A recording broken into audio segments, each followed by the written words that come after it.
নমস্কার বন্ধুরা, আজকে বানাবো এলইডি ড্রাইভার বা ট্রান্সফরমারলেস পাওয়ার সাপ্লাইও বলতে পারেন আপনারা। এই যে আমাদের কাছে 12 ভোল্ট ডিসি যে এলইডি গুলো রয়েছে, এই এলইডি চেন লাইটিং পারপাসে আমরা ডেকোরেশন পারপাসে আমরা এই লাইটগুলো জ্বালিয়ে থাকি। তো এইটার জন্য 12 ভোল্ট সাপ্লাই দরকার, 12 ভোল্ট 1 অ্যাম্পিয়ার সাপ্লাই দরকার। তো এটা আমরা বাড়িতেই বানাবো। এই এলইডিটা জ্বালানোর জন্য যে ড্রাইভারের দরকার, সেই ড্রাইভারটা আজকে বাড়িতেই বানাবো। ট্রান্সফরমারলেস যে পাওয়ার সাপ্লাই বানাবো অনেক কম কষ্টে হয়ে যাবে। সেটা বানানোর জন্য কি কি ইকুইপমেন্টসগুলো লাগে বা কি কি কম্পোনেন্টসগুলো লাগে সেটাই আগে দেখে নেব। আমার লাগবে হচ্ছে ক্যাপাসিটার। অ্যাকচুয়ালি বন্ধুরা লাগবে হচ্ছে আপনার সবথেকে ভালো হচ্ছে 10 UF 400 ভোল্ট হলে পরে ভালো হয়। এটা নাম্বার আছে 225J 400 ভোল্ট এসি। এটা আপনার এসি সাইডে লাগাতে হবে। এটা নর্মাল যে ডিসি সাইডে প্লাস মাইনাস থাকে সেরকম ক্যাপাসিটার হলে হবে না। এটাকে পিএফ বা পলিস্টার ফিল্ম ক্যাপাসিটার বলে। এই ক্যাপাসিটার লাগবে 10 UF। আমার কাছে 10 UF নেই, আমার কাছে 2.2 UF আছে, তো আমি দুটো দেব। যদি আপনাদের কাছে সব থেকে ভালো হবে 1 অ্যাম্পিয়ার যদি আপনারা কারেন্ট আউটপুট চান আর 12 ভোল্ট যদি চান, তাহলে আপনার 10 UF লাগবে। প্যারালালে দুটো ক্যাপাসিটার দেব। আমরা জানি প্যারালাল ক্যাপাসিটার যদি দিই তাহলে হচ্ছে ক্যাপাসিটেন্সটা আমার বেড়ে যাবে। আর তার সঙ্গে লাগবে 4টে ডায়োড। আপনারা যদি 1 অ্যাম্পিয়ার আউটপুট পেতে চান তাহলে সব থেকে ভালো, আমি যেটা নিয়েছি 1N 4007, কিন্তু আপনারা যদি 1 অ্যাম্পিয়ার চান তাহলে সব থেকে ভালো হবে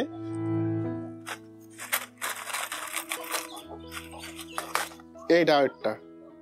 এটা আছে IN 5408।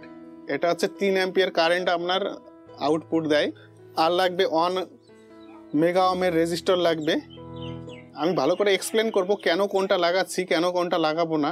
তো সবার আগে আপনারা নিয়ে নেবেন এরকম 10 UF ক্যাপাসিটার। এটা 2.2 রয়েছে যেহেতু, সেজন্য আমি দুটো নিয়েছি। দুটো পিএফ ক্যাপাসিটার নিয়েছি, 5টা ডায়োড নিয়েছি, একটা 1 ohm রেজিস্টর নিয়েছি, একটা NTC নিয়েছি। এটা একটা থার্মোস্ট্যাট। বলছি এটা পরে কি কাজ রয়েছে, এটা আমরা এর সঙ্গে কানেক্ট করতে করতে আমরা ভালো করে এটাকে এক্সপ্লেন করব। তো সবার আগে আমরা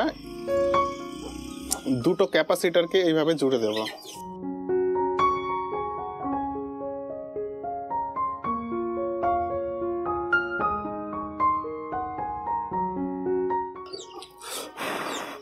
দুটো ক্যাপাসিটার এইভাবে পরপর জুড়ে দেব।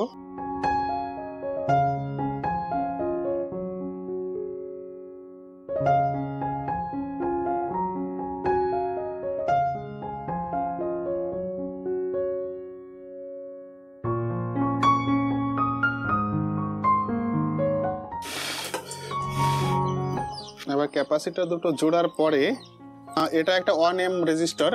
এই রেজিস্টারটা আমরা এই ক্যাপাসিটারের সঙ্গে কানেক্ট করব। যদি এটা ক্যাপাসিটারের সাথে কানেক্ট না করি, এই ক্যাপাসিটার কিন্তু 400 ভোল্টেজ, এটা ডিসচার্জ না হলে পরে এখানে ধরলে কিন্তু অনেক হাই কারেন্টের শক লাগবে।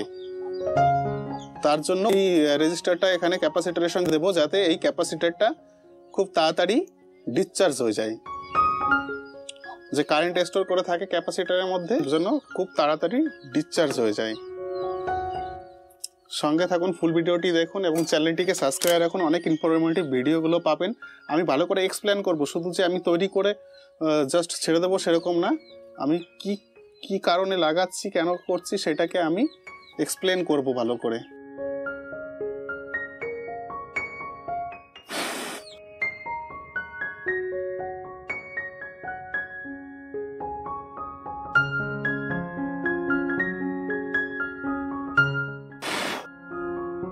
আর এর সঙ্গে আমরা তৈরি করব একটা ব্রিজ রেকটিফায়ার।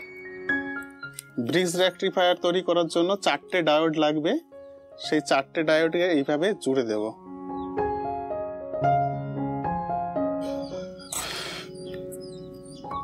আর যে এই এক্সট্রা লেগগুলো আছে এটা এখনই কাটবো না, এটা পরে কাটবো। আগে এটা কানেকশনটা করে দিই।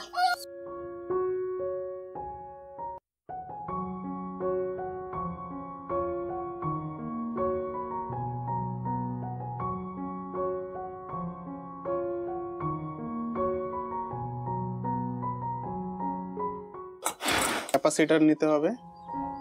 আমি নিচ্ছি 25 ভোল্ট, হাজারিও 25 ভোল্ট দিচ্ছি। এই ক্যাপাসিটরটাকে লাগাবো। ক্যাপাসিটরের এক সাইডটা নেগেটিভ রয়েছে, এক সাইডটা পজিটিভ রয়েছে। আমরা কি করবো, এবার আমাকে ক্যাপাসিটরের সঙ্গে একটা কানেকশন করতে হবে, একটা ডায়োড লাগাতে হবে। একদিকে নেগেটিভ রয়েছে, একটা পজিটিভ রয়েছে। ক্যাপাসিটরের পজিটিভের সঙ্গে ডায়োডের ক্যাথোড জুড়বো।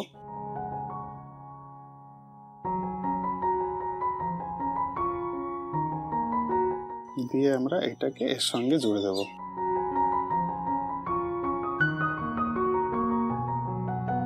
এইভাবে জুড়ে দিচ্ছি, দেখছি। একটা ডায়োড কি করলাম, ডায়োডের ক্যাথোড সাইডটা এই ক্যাপাসিটরের পজিটিভে জুড়ে এইখানে আমরা যেখানে ব্রিজ রেকটিফায়ারের পজিটিভ সাইড সেখানে জুড়ে দিচ্ছি।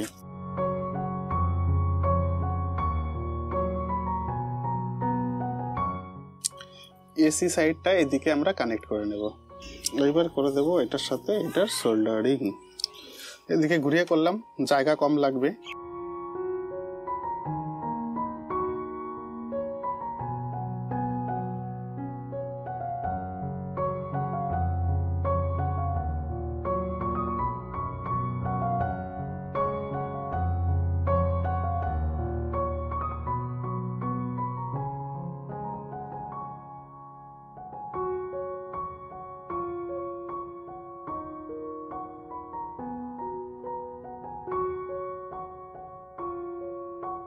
আমি এখানে নেগেটিভ পজিটিভ পয়েন্ট পাবো। আমি এই সাইডের লেগটাও কেটে দিচ্ছি, এটা অতটা দরকার নেই।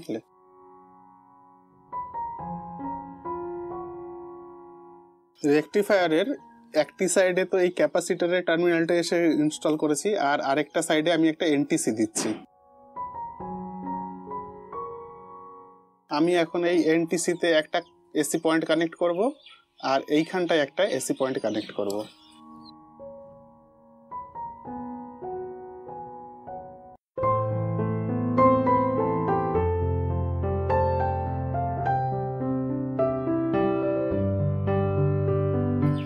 দুটো এসি পয়েন্ট কানেক্ট করে নিলাম। দেখুন আরেকবার আমি এক্সপ্লেন করছি কি করলাম। এদিকে ক্যাপাসিটর লাগালাম দুটো, ক্যাপাসিটরের নাম্বার হচ্ছে 225J লাগালাম। এখানে আমি একটা 1M রেজিস্টার লাগিয়ে দিলাম ক্যাপাসিটরের দুটো টার্মিনালে। তারপরে কি করলাম, একটা ব্রিজ রেকটিফায়ার তৈরি করলাম। ব্রিজ রেকটিফায়ারের একটা ক্যাপাসিটর নিলাম 100 UF 25 ভোল্ট। এটা কিন্তু ডিসি ক্যাপাসিটর, আর একদিকে মাইনাস একদিকে পজিটিভ রয়েছে। দেখুন এই ক্যাপাসিটরের যেটা পজিটিভ সাইড, সেই সাইডটা আমরা একটা ডায়োড জুড়ে দিলাম। ডায়োডের ক্যাথোড ক্যাপাসিটরের অ্যানোড, ডায়োডের ক্যাথোড ক্যাপাসিটরের পজিটিভের সঙ্গে যোগ করলাম, আর এটা নেগেটিভ সাইডে যোগ করে দিলাম। ভুল করবেন না, উল্টো পাল্টা হলে ক্যাপাসিটর ব্লাস্ট করবে। আর এখানে আমরা আরেকটা যে এসি পয়েন্ট রয়েছে, এটা ডায়োডের আরেকটা এসি পয়েন্টে আমরা নিয়েছি একটা এনটিসি। এটা একটা থার্মিস্টর। এই এনটিসি থ্রু এবার আমরা সাপ্লাই দেব, তাহলে এটা আমরা এখান থেকে ডিসি পাবো। তবে বন্ধু এই সার্কিটটায় একটা কথা মনে রাখতে হবে, আমরা যদি সাপ্লাই এদিকে উল্টো পাল্টা করি, রেজিস্টারের ক্যাপাসিটরের শর্ট পয়েন্ট রয়েছে, এখানে যে এসি পয়েন্ট আছে এই এসি পয়েন্টটা সবসময় আমাকে ফেজ ঢুকাতে হবে। এই এসি পয়েন্টটায় আমাকে সবসময় ফেজ ঢুকাতে হবে। এটাকে যদি আমি ফেজ না ঢুকিয়ে নিউট্রাল ঢুকাই আর এইটাতে ফেজ ঢুকাই, তাহলে কিন্তু সার্কিটটা টাচ করলে শক লাগবে। আউটপুটেও টাচ যদি করি তাহলে শক লাগবে। টার্মিনালটাতে সবসময় ফেজ সাপ্লাই দেবো। সেই ফেজ সাপ্লাই দেওয়ার জন্য আমি একটা 3-পিন প্লাগ নিয়েছি, যাতে ফেজ নিউট্রাল এখানে উল্টো পাল্টা না ঢোকে। আর যদি আপনার ঘরের ওয়ারিং যদি ভুল থাকে, তাহলে দেখে নেবেন কোনটা বাঁ দিকের প্লাগটা ফেজ হওয়ার কথা, এই সাইডে বাঁ দিকের প্লাগটা ফেজ হওয়ার কথা, এদিকেরটা নিউট্রাল হওয়ার কথা। তো এই সার্কিটটা যদি আপনারা এইভাবে তৈরি করেন, এটার মধ্যে সবসময় ফেজ ঢোকাবেন। ফেজ যদি না ঢোকান তাহলে কিন্তু সার্কিটটা টাচ করলে শক লাগবে। আমি যে এই যে এখানে ফেজ ঢোকাচ্ছি, এখানে ফেজ ঢোকানোর ফলে এখানে শুধু এই টার্মিনালটাই ফেজ থাকবে, বাদবাকি এখন রেজিস্টারের এই পাশে সব আমার নর্মালাইজ থাকবে। নর্মাল, এখানে টাচ করলে কোনো শক লাগবে না। আমি টাচ করে দেখাবো। তো এটা চালানোর জন্য আরেকটা ব্যাপার হচ্ছে কি, এটা সবসময় সিরিজে চালাতে হবে, অর্থাৎ এর সঙ্গে লোড কানেক্ট করতে হবে। আমি এখানে লোড কানেক্ট করে দিচ্ছি। এটা নেগেটিভ। লোড কানেক্ট না করে এইটাতে আপনারা সার্কিটটাতে সাপ্লাই দেবেন না কখনোই। লোডটা প্রথমে কানেক্ট করবেন, তারপরে সাপ্লাই দেবেন।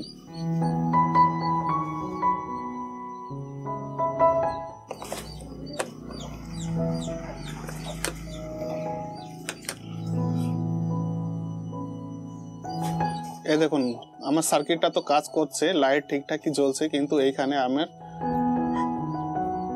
কারেন্ট চলে আসছে। এই যে দেখুন টেস্টার জ্বলছে, এখানে কারেন্ট চলে আসছে। এখানে টেস্টার জ্বলছে মানে এখানে টাচ করলে কিন্তু শক লাগবে। যেহেতু আমার কারেন্ট, আমি ফেজটাকে উল্টা ঢুকিয়েছি, আমি এনটিসির মাধ্যমে ফেজ ঢুকিয়েছি। এই দেখুন এনটিসির এই টার্মিনালে আমার ফেজ রয়েছে, এদিকে টেস্টার জ্বলছে না মানে এইদিকে আমার নিউট্রাল রয়েছে। এদিকে ফেজ, এদিকে নিউট্রাল, এদিকে ফেজ, এদিকে নিউট্রাল। আমাকে কি করতে হবে এই ক্ষেত্রে, এখানে ডিসোল্ডারিং করে তারটাকে চেঞ্জ করতে হবে, অথবা আমার বাড়ির ওয়্যারিং ঠিক করতে হবে। আমার বাড়ির ওয়্যারিং আমাকে এইটাতে ফেজ ঢুকাতে হবে। এইটাতে যদি আমি ফেজ না ঢুকাই তাহলে কিন্তু আমি এই জিনিসগুলো ধরলে টাচ করলে শক খাবো, শক লেগে যাবে। তো এই জিনিসটা মাথায় ধ্যান রেখে কাজ করতে হবে।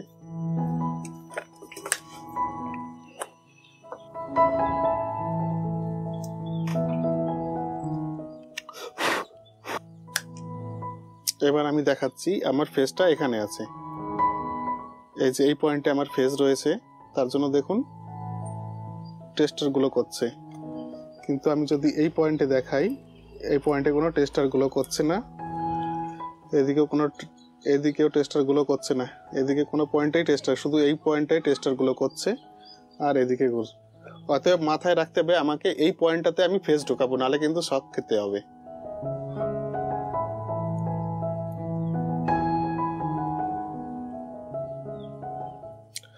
আর এই সার্কিটটাতে সাপ্লাই তখনই দেব যখন আমার সঙ্গে এই আমার লোড এর সঙ্গে কানেক্ট থাকবে। বিনা লোডে কানেক্ট দেখলে এখানে হাই ভোল্টেজ হবে আর এখানে ক্যাপাসিটর ব্লাস্ট করতে পারে।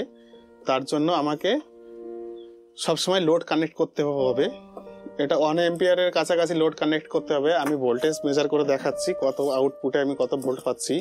12 ভোল্ট পাওয়া যাবে না, 12 ভোল্ট পাবো না। তার কারণ হচ্ছে এই যে এখানে যে ক্যাপাসিটরটা রয়েছে এখানে 10 ইউএফ দরকার ছিল, কিন্তু 10 ইউএফ এর জায়গায় আমি মোটামুটি হাফ দিয়েছি, যে কারণে আমার আউটপুটে আমি ভোল্টেজটা কম পাবো।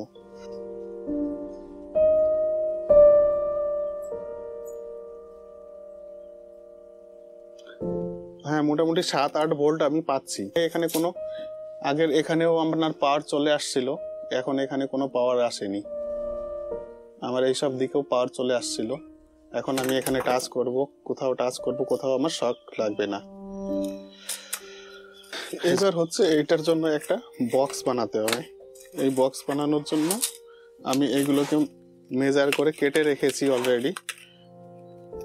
বক্সের মধ্যে থাকলে কি হবে, কোনো শক প্রুফ থাকবে, কোনো শক টক লাগার চান্স থাকবে না।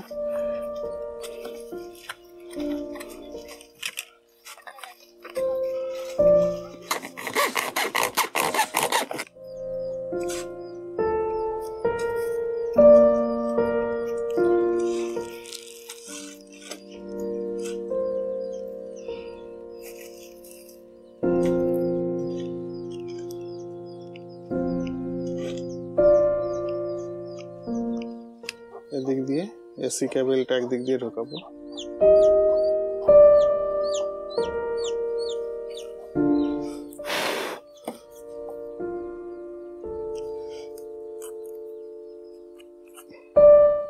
এদিক দিয়ে এসি কেবলটা এদিক দিয়ে ঢোকাবো আর এদিক দিয়ে ডিসি কেবলটা আউট করবো।